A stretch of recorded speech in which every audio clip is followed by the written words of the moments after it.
Hello again to all of you wonderful fine people of all varying types and things you see yourselves as to the 127th edition of Weird Mind Newsroom, where this week for my weekly series as per usual we'll delve into what I see as a more quieter week with a focus on new releases, some trailers and a news story too, but I'm sure we'll get into all of that and we'll do so now as we head into talk about all things media that we do have for this week. So our first of the new releases and our first film of the week is to the fourth and presumed last of the biographical films that we have for this month, as we're heading back to the perspective of the career of a famous face in the music scene, to where it may not be the full focus of their whole career, but rather a perspective that is the pinpoint moment where we see how their career really took off and how this made them one of the most well-known names in the industry to this day, as we have a film focused on the musician that is known collectively by the fans as The Boss, in the release of a new film of Springsteen, Deliver Me From Nowhere. Now the film is set in the early 80s and will follow in the creation of Springsteen's 1982 album of Nebraska, where he was a young musician on the cusp of global superstardom, while struggling to reconcile the pressures of success while the ghosts of his past still haunt him. Now, reception of this new biofilm is a bit more of a mixed response to initial acclaim at the film festivals, as while the looks of the character may not be similar, the performance of Jeremy Allen White as Springsteen has seen some strong appeal and acclaim, and some seeing the entire life and career of the artist from youth to now may be disappointed for the full outcome, as it's not fully focusing on the elements of their career. It's just only focused on a small section. I think they've talked about a sequel, but not 100% sure in this regards, but I'm sure it may appeal to be liked by the fans and entertain those that are unfamiliar with the artist, but if you want to check it out for yourself, then you can do so now, as it's out now in cinemas. Our second film of the week is another perspective on a project I have not really given too much of a focus on in this genre era or a lot of times in new releases, but we ever talk another anime film adaptation that's on the way, as we see the focus of a man with a face that will create a violent and bloody outcome, and the perspective of this appeal in the overall aspect in this instance. The more recent anime has gone a big screen release for themselves, with this being the form of Chainsaw Man the movie Rezark. Now, being a follow-on from the first season of the show and adapting volumes 5 and 6 of the anime manga, the film will follow the titular Chainsaw Man as he will face off in his most deadliest battle yet in a brutal war that's against demons, hunters, and some secret enemies, and figuring out the case of who is the girl for him in the process. Now, reception of this anime film seems to be also very well received, with praise on this detailed and stylish animation, its action sequences, and story, making another possible hit for the anime scene at this year's box office after Demon Slayer Infinity Castle last month. If you want to check it out for yourself, then you can catch this new dubbed or subbed version of the film in cinemas now. Our last film releasing this week is in the focus of the contents of many a one's imagination can be something that can help in some strange or emotional time. But what if the case of the sense of the emotional images that one has created to deal with these issues comes to life and causes a frenzy, is where the focus of this imagination may be one that could be something that spells disaster, as we have the release of the new film known simply as Sketch. Now, the film will see the outcome effects of when a young girl's sketchbook ends up falling to the borders of a magic pond that will soon see the design of her chaotic-based drawings come to life and cause chaos upon her home. As the town descends into chaos, it will be up to the small girl and her family to come together and stop the monsters that they had never meant to unleash. Now, reception of this film as a writing seems to be very well received, with praise to some strong performances from the child and preteen performers, after having a good focus of a simple story with some well-meaning messages on grief and healing. And if you want to check it out for yourself, then you can catch this new film now also in cinemas. Now, no shows this week, but on to games. We're taking a trip to the realm of the time of the past, where these creatures roam the earth all the way to the present, where it may be your own responsibility to play God and create a safe and strong living environment from the creatures of the prehistoric times, in the form of how they say, life finds a way, as we have given the release of the third entry in the popular park management series with Jurassic World Evolution 3. Now, similar to the first two entries of the series, you will take control and manage your own distinct Jurassic World themed prehistoric park, where you will care and manage for up to 90 different species of dinosaurs and created for your own heart's content, and also see you take part in a campaign with focus on maintaining and resolving issues of similar parks around the globe. The reception on this third entry of the series seems to be continuing the momentum of well-received reception of the series of games, as seen with each new installment improving over issues that was seen in the last entry, and it's a case that it looks like another one that could be another success story. And if you want to play it for yourself and control your own world form park, you can play it now on PS5, Xbox Series X and S, and PC, with a Switch 2 version likely coming sometime soon. Our second game of the week is seeing us take a form of a figure that will blend into the shadows, move at quick speeds, and before you even know it, may have sealed your fate by the hands of his many concealed weapons on hand, and after many years of silence, this particular protector will return out of the shadows and fight for what's right, as over a decade since our last numbered entry, we have been given the release of the return to the popular series with Ninja Gaiden 4. Now, taking place after the events of the third title, you will play as Yakumo, a young ninja from the Raven Raven clan, who was tasked to stop the powers of the reigns of Dark Rock that's cursed as devastating Tokyo, with the way to stop the curse to find the Dark Dragon. But his path will soon become more complicated by the emergence of the Divine Dragon Order, who is guarding the Dark Dragon's seal and having likely alliance with the Dark Dragon's priestess of Sayori. Soon, with the assistance of original protagonist Ryu Hayabusa, who opposed Yakumo's plan to resurrect the dragon, it will soon lead to a conflict that brings a sense of conflicting solutions to stop this curse. Now, reception on this follow-up seems to be well received from the cross-platforms, praising its story, its unique gameplay style the series is well known for, and the visuals. And while I say some story beats may be a sense of confusion, maybe some possible repetitive nature that I've not seen yet, if you stretch too long, I'm sure it'll be a proper welcome form back to the classic series itself. If you want to play it for yourself as well, it is available to play now on PS5, Xbox Series X and S, and PC too. And our last new game from a new addition to a series that has been quiet for some time, other than the confirmed re-release of the Plants vs. Zombies series and Replanted, we asked the question of the ideals that what would you do in this situation if you were a tiny little princess given the control of a small sphere that may be some oddly shaped and formed, and if they've been tasked to go around rolling up all sorts of different things across different sizes, all to appease your giant father who is presumed king of all cosmos. Well, I'm sure you would do so if the likes of their actions caused something that needed to be fixed with random stuff, as we are returning to the popular series that is very Japanese coded in its humor and appeal with the release of Once Upon a Katamari. Now in this game, of course, you will once again take control of the prince and the son of the king of the cosmos, as once again your father done a goof and destroyed the earth and the stars, and it will be your job to grab your Katamari ball and travel across space and time in order to restore the stars and fix everything that your father seems to always cause. Now reception on this title seems to be very similar to the other many entries of the series and being some positive reception, as the appeal of the series has returned even after 14 years since the last new mainline title, with praise of its visuals, its gameplay, and new settings to explore. If you want to play it for yourself, then it is also played now on PS5, Xbox Series X and S, Switch 1 and 2, and PC. And with all that regards now, that's all the new releases that we do have for this week. Well, if we only had more crime here.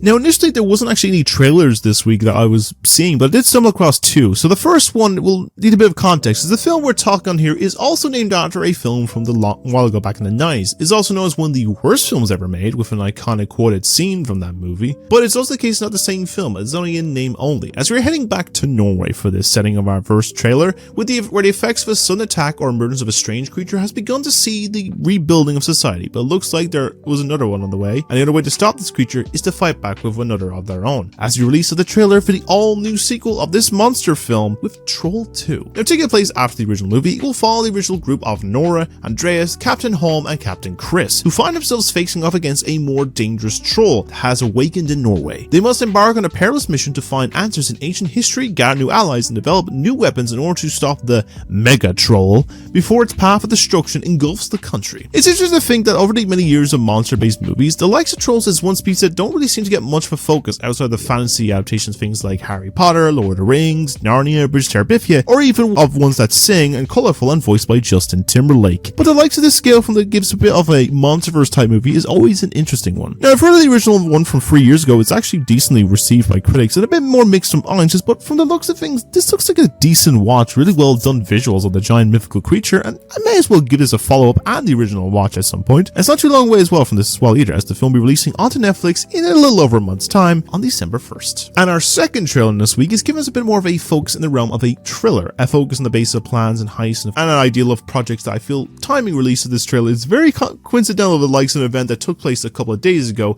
in real life, but in this instance it's more of the one many scheme of an elaborate system to take for themselves and how it will come together in seeing who can trust in every part of this way, as we have the release of a trailer for the all-new crime thriller film of Crime 101. Now the film will follow the workings of an elusive thief played by Chris Hemsworth, who is eyeing his final score, who soon encounters a delusioned insurance broker played by Halle Berry at their own crossroads. As their paths intertwine, a relentless detective played by Mark Ruffalo trails them, hoping to thwart the multi-million-dollar heist they are currently planning. Now I'll say I do like the sense of a heist film-based project. I feel they can come few and far between as of late, and when you get some appealing ones like Baby Driver or Hella High Water, it makes it work, or by the tone it could be something that could really appeal overall. As Saints One I've seen is a bit of an MCU-based collection of casts, as you got those three as well as Barry Keoghan and a few other ones. It has some appeal that could be an entertaining outcome overall, and I could be interested in checking this out soon enough. And it's also not too far away off release either, as the film will be released into cinemas sometime next year on February 13th. And with all that regards, that's all the trailers that we do have for this week. Dog, pig,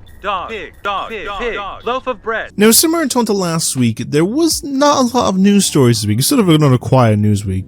Most news I had in my country was about the presidential elections kind of thing, and I'm glad whoever won vote, but I'm not getting too political in this regards. But besides that, I did find a bit of selection of some hodgepodge news stories that bring up from announcements, roles, and rumors and releases coming to us in all different areas of media. But let's delve in to see what we have from this week. So starting off with the announcement that I'm actually excited to see getting a follow-up is I feel a little bit on this instance of this movie is slightly been overlooked or slept on, but after dropping the first one back in 2021, we are getting a follow-up to the Oscar-nominated Sony film of Mitchell's vs. the Machines, and I'm all for it. Now, the film will be helmed and co-directed by Guillermo Martinez, who was the head of story for the first movie and some other projects, and JP Sands, who was the co-director of this year's Bad Guy sequel, which is also very good, will be taking on directing duties, and the film will be written by a collective known as the Molyneux sisters of Lizzie and Wendy, who are known for the series The Great North, and it's also being produced by the creative minds of Phil Lord and Chris Miller, back from the first movie as well as other projects like Spider-Verse and Cloudy with Chance of Meatballs, and I'm excited to see how this comes about. Now, as I mentioned, I love the first one for its animation mixed media style, its characters, with Katie being a character I can definitely relate to in that aspect, and story that worked well with so many appeal in aspects of the animation and humor, and I'm all interested to see what will come with this follow-up and what new dangerous tech will be on this normal dysfunctional family will have to take on this next one, and I'm overseeing what it comes their way. Now, at the moment, we have no idea when we can expect this project, or when to be released onto the streaming service itself of Netflix, but in all regards, once I hear anything on this release date, I could provide it in a later episode. But keeping it in this genre realm,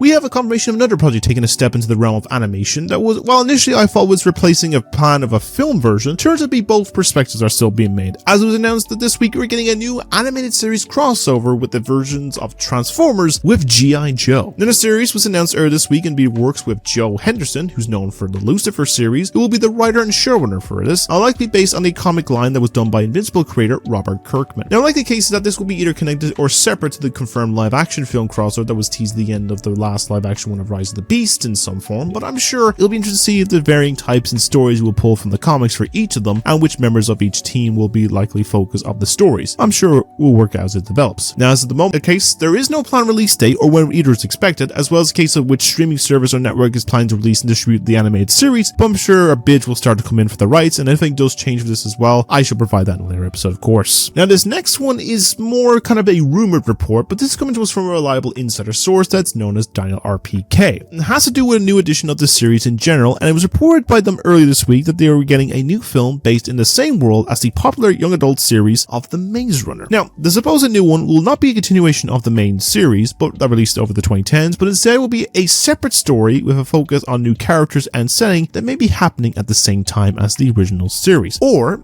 in most cases, it could be a follow-on from the trilogy, but a new sequel series set decades later that's based on the author's new novels from a couple of years ago, known as the Maze Cutter series. Now, this is not the first time reports of a new film has been known, as there was talks about a year ago that the new film or reboot of the series was already in the talks at 20th Century Fox, so unless it is evolved into the spin-off or sequel, we have no idea what it is, but that could be what it is initially. Now, for the moment, it's just a rumor, and nothing has been officially confirmed or announced as of yet, but in all case, once I hear anything new or confirmed, I will of course bring this up later in another episode. As for our one casting-focused news story, as fully confirmed in this aspect, is seeing the return of a famous face that has played a lot of familiar and iconic faces over the years in many films. Now, it's the return of Johnny Depp into the Hollywood scene. Now, the past decade has been a bit of a messy one for the actor, with the main focus that's on disappeared from projects having to do with him being accused of some domestic disturbances from a former partner and the very publicized trial that went on in his favor. And at that time, most appearances was in the Fantastic Beasts sequel before he was replaced in the third one with Mads Mikkelsen, a fifth Pirates movie with reports of him coming back for his sixth one, and for playing both a journalist in one film I can't remember the name on, and a French film where playing the role of Louis XV. But it seems he will be taking a return to Hollywood once more and will be portraying a famous character from a well-adapted piece of literature, as was confirmed that Johnny Depp will be portraying Ebenezer Scrooge in a new take on the Christmas Carol being directed by ex-trilogy director Ty West. Now, personally, I can see them working for Depp as he played some odd and eccentric characters before, from Willy Wonka, the Mad Hatter, Edward Scissorhands, Sweeney Todd, and Jack Sparrow, just to name a few. I feel he's transformed himself into a well-formed famous old grouch from an iconic Dickens story. Now, of course, this is not the only confirmed Christmas Carol production that we have in the works, as Robert Eggers is also making his own take on the project that will see Scrooge being played by Willem Dafoe. And I feel if both released at the same time, it will be an interesting perspective to see which one is seen as better and who plays the character better as well. But now, as things right now, there's no confirmed release date for either of these projects, but once of course I hear anything, I'll provide them in a later episode for both. And our last one of news we have this week, we got an announcement of something that for the last week or so has been part of some rumors. Reports of a possible release onto something that was seen as unlikely from a mascot of the time that was well known as being on one specific figure brand. But it seems that now, from an announcement this week, finishing the fight for the first time on some new hardware. As was announced that we are getting an all-new remake of the original Halo title that's known now as Campaign Evolved, as also the announcement came the fact that we've now seen the release for the first time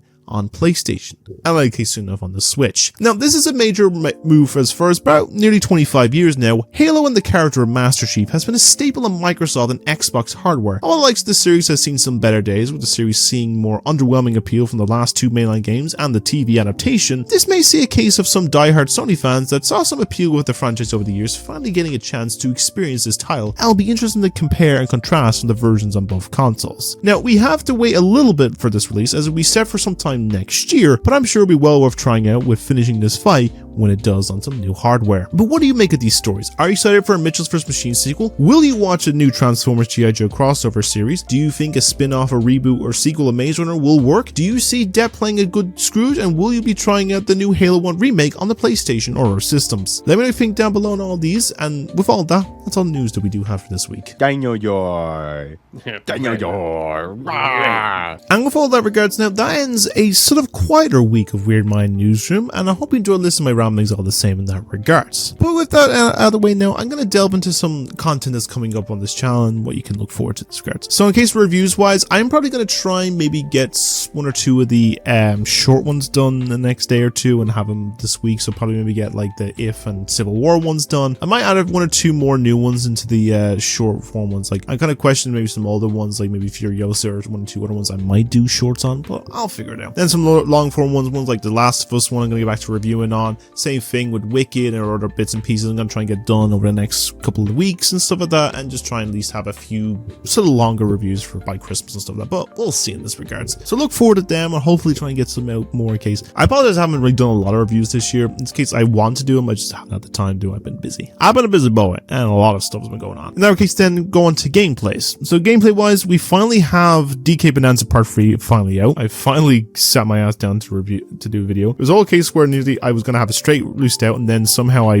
deleted my channel thumbnail stuff somewhere. I'm like, where is it? Tried to get the whole thing like reworked, but okay, so I can just upload. I can just get the same stuff again. I have like a few faces I have from like the old photos I still have saved, so I can just rework that aspect. They're coming along. I'm gonna have Little Nightmares out this week as well for Halloween stuff. I'm gonna record maybe the rest of it later tonight, and maybe try and get like 2 done tomorrow or some of that. Or I figure some of the ones, maybe try Quiet Place or something, but I'll figure this out. Might be a few horrors that leak into November, but we'll see. So look forward to those ones, and then other ones like Star Wars, Mario, all these other ones, Cyberpunk, everything like that, they'll come along. So look forward to those as well. And then long form stuff a case as well. Rewatch fans come along. The AI Audience Choice video that I promised someone's come along as well, and other bits and pieces are going to come along in long form stuff like Harmos Born and everything like that, as well as the Optimus Prime time-lapse build is going to come along eventually as well too. So look forward to those as I'm going to get onto those back again. But with all that regards now, I think that'll end it there for now. So if you like my content and want to see more from me more frequently, then simply like and subscribe. As well as new stuff every single week. I'm aiming for at least now for 500 subs by the end of this year, so if we can get there by the end of the year, I'll be appreciative thing. Also,